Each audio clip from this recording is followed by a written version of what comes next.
Hallöchen ihr Lieben und willkommen. Für dieses hübsche Dreieckstuch werde ich mit einem vierfädigen Farbverlauf-Bobbel in diesen Farben häkeln und mit einer 4er Nadel. Alle Angaben zur Wolle, Nadelstärke und Verbrauch findet ihr wie immer unter dem Video in der Infobox. Und dann würde ich sagen, legen wir los.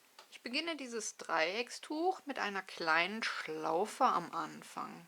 Und diese beginne ich mit 3 Luftmaschen wie für ein Stäbchen.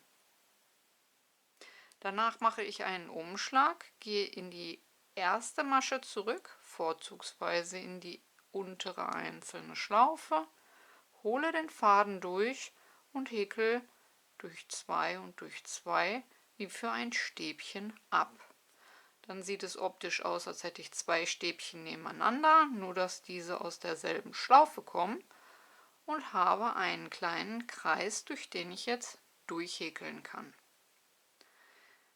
Als nächstes kommen 4 Luftmaschen wie für ein Doppelstäbchen. Ihr könnt auch mit Stäbchen, also mit 3 Luftmaschen beginnen und das Ganze mit einem normalen Stäbchen beenden. Dann bekommt euer Dreieckstuch allerdings auf Masse viel Spannung am Rand. Das heißt, es ist nachher wie ein Rahmen. Ich persönlich mag es nicht. Ich mag es, wenn meine Tücher schön locker im Gesamten sind, und daher beginne ich mit 4 Luftmaschen für ein Doppelstäbchen und beende das Ganze mit einem Doppelstäbchen. Probiert es aus und könnt mir ja dann euer Feedback geben, was ihr besser findet. Als nächstes machen wir einen Umschlag und stechen nun um die Kette, aber durch das Loch, ein und häkeln 2 zusätzliche Stäbchen. Also ich beginne mit 4 Steigeluftmaschen für ein Doppelstäbchen, häkel danach aber 2 normale Stäbchen. Es folgt eine Luftmasche und wieder 2 normale Stäbchen einfach um die Kette herum häkeln. Reihe 1 beenden wir, indem wir in die Masche vor dem kleinen Knötchen einstechen, und zwar mit 2 Umschlägen für ein Doppelstäbchen. Steche direkt vor dem Knötchen ein und häkel durch 2 und durch 2 Schlaufen, also 3-mal durch 2 Schlaufen für ein Doppelstäbchen, und habe somit Reihe 1 fertig. Reihe 2. Wir beginnen wieder mit 4 Steigeluftmaschen. Anfänger, die das Ganze noch nicht so gut auseinanderhalten können, sollten sich immer in der 4. Steigeluftmasche dann, also in die zuletzt gehäkelte, einen Marker setzen, um auf dem Rückweg dann besser die letzte Einstichstelle zu erkennen. Wir wenden, machen einen Umschlag und häkeln 2 zusätzliche Stäbchen in diese Steigeluftmasche direkt am Anfang.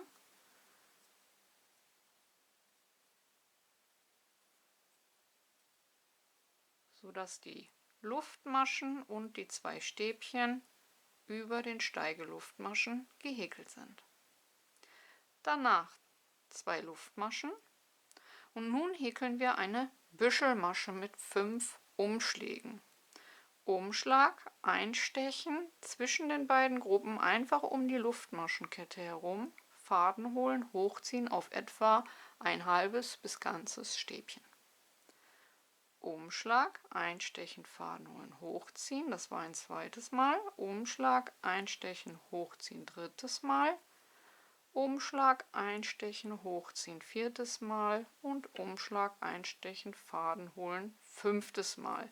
Wenn ihr dann ein bisschen wackelt, setzen sich die Schlaufen und ihr könnt den Faden in einem Ruck schön durchziehen oder vor allen Dingen leicht durchziehen, ohne großartig hängen zu bleiben. Die Büschelmasche wird mit einer Luftmasche geschlossen und die könnt ihr dann auch zuziehen. Es folgen wieder 2 Luftmaschen zum Rüberkommen. Und wie gerade schon gesagt, in der 4. Steigeluftmasche von unten angezählt, stechen wir jetzt ein, häkeln wieder unsere 2 Stäbchen.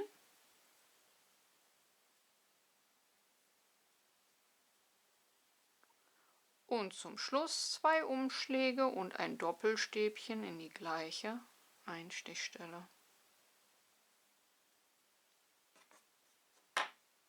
Und somit haben wir bereits Reihe 2 fertig. Kommen wir zur Reihe 3. Wir beginnen wieder mit 4 Steigeluftmaschen für ein Doppelstäbchen und 2 zusätzliche Stäbchen in die gleiche Einstichstelle. Also direkt am Fuß einstechen und dort 2 Stäbchen hineinhäkeln.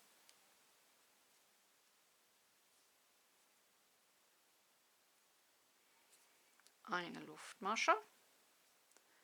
Und nun häkeln wir in das letzte Stäbchen der ersten Gruppe 3 normale Stäbchen hinein.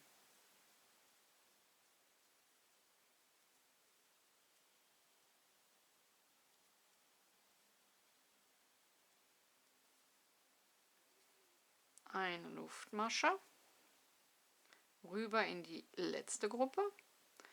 Den Teil mit der Büschelmasche lassen wir komplett aus und häkeln hier in das erste Stäbchen der 3 Stäbchen eine Gruppe aus 3 Stäbchen,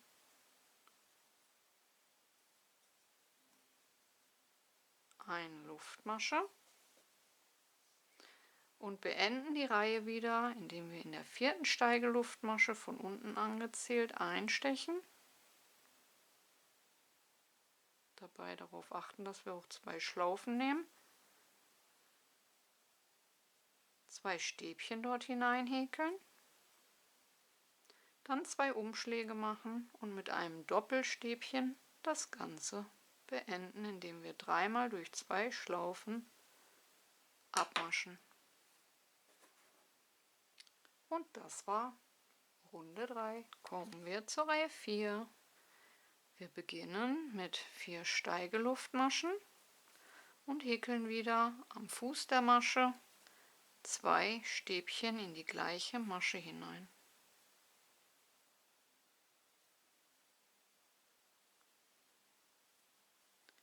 Danach 2 Luftmaschen und nun eine Büschelmasche mit 5 Umschlägen zwischen die beiden Gruppen einfach um die Kette häkeln. Einmal, zweimal, dreimal, viermal und 5-mal.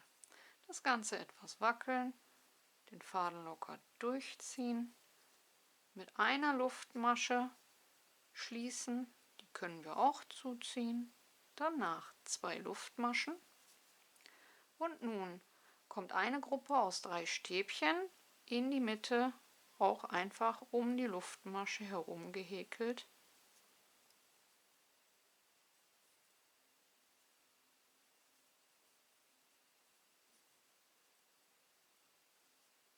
Danach 2 Luftmaschen und wieder eine Büschelmasche zwischen die beiden Gruppen um die Kette herum mit 5 Umschlägen.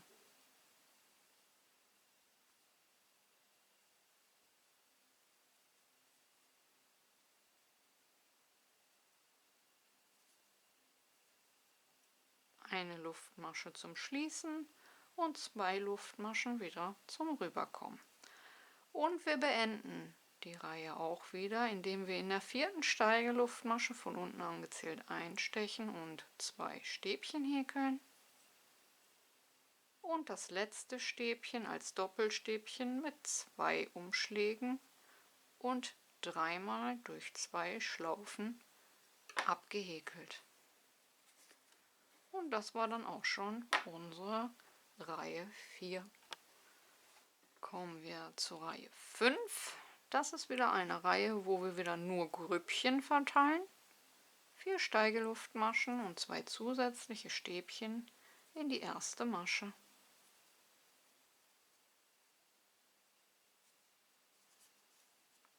Eine Luftmasche und eine Gruppe aus 3 Stäbchen in das letzte Stäbchen.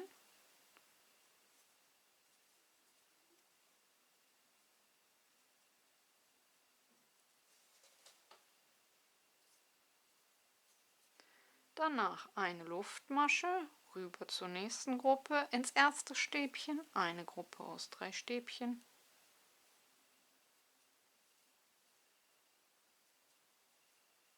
eine Luftmasche, rüber in das letzte Stäbchen, eine Gruppe aus 3 Stäbchen,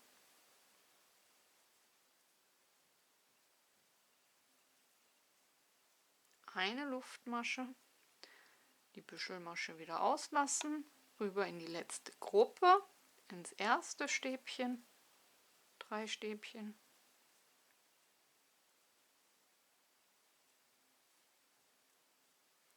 und am Ende der Reihe häkeln wir wieder in die 4. Steigeluftmasche, von unten angezählt 2 Stäbchen, und beenden das Ganze mit 2 Umschlägen und einem Doppelstäbchen in die gleiche Masche. Und das war Reihe 5. So, und das ist das eigentliche Muster, ein sehr einfaches Muster, was auf Masse ein wunderschönes Bild ergibt und auch mir persönlich viel Spaß gemacht hat beim Häkeln. Es besteht nur aus diesen 2 Reihen, eine Reihe mit nur Dreiergruppen und eine Reihe dann mit Dreiergruppen und einer Büschelmasche dazwischen.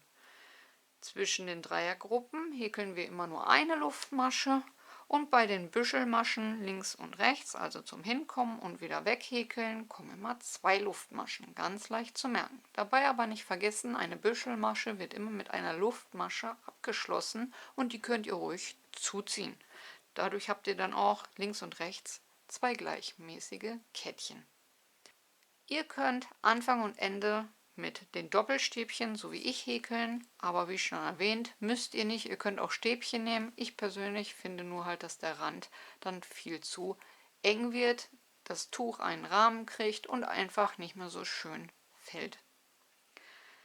Ja, und ansonsten geht es jetzt so weiter. Die nächste Reihe, die 6. ist wieder mit einer Büschelmasche dazwischen. Wir beginnen also wieder mit einer Gruppe, 2 Luftmaschen, eine Büschelmasche, 2 Luftmaschen, eine neue Gruppe hier zwischen, 2 Luftmaschen, eine Büschelmasche, 2 Luftmaschen und eine neue Gruppe dazwischen. Leicht zu merken daran, dass sich immer so ein Dreieck hier bildet und darüber müsste dann eine Büschelmasche folgen, so wie hier. Aber darauf braucht man sich nicht konzentrieren. Wenn ihr einfach nur immer die 2 Reihen abwechselt, entsteht das automatisch. Ich nehme euch selbstverständlich dabei mit, wie mein Tuch auch wächst, und dann sehen wir uns noch zum Endergebnis. Bis gleich!